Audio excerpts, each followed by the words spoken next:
ายดีทุกคนตอนนี้เราอยู่พระธาตุน้ำเก่าเนาะเรือพระธาตุสีกุฎตะบองเนาะอยู่แข่งขมวนเมืองแขกเด้อมาวันนี้มีโอกาสได้มาแวะทางนี้ก็เลยว่ามาถ่ายวิดีโอให้เบิ้งเก็บภาพบรรยากาศให้เบิ้งประสานกันอากาศก็ดีมีเมฆครึ้มน้อยนึงแต่ว่าฝนบ่ตกถือว่าอากาศดีหลายลมเย็นสบายกันเด้อ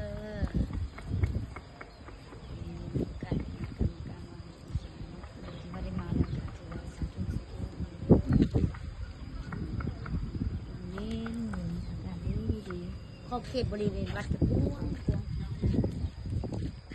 ครั้งแรกที่ว่าเราได้มาก็เลยถ่ายวิดีโอไว้ให้ทุกคนได้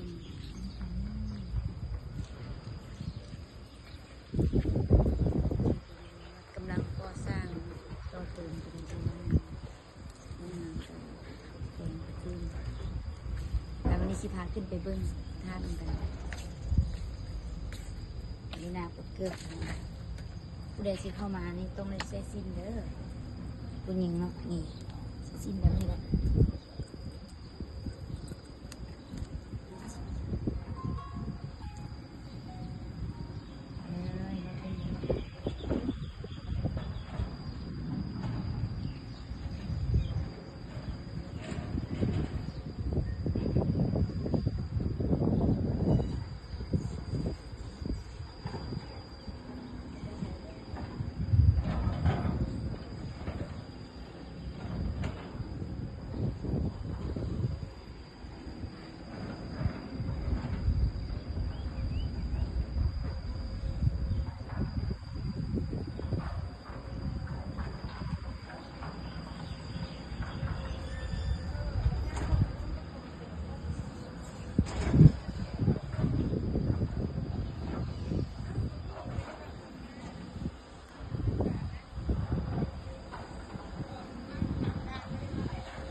กันเด้อ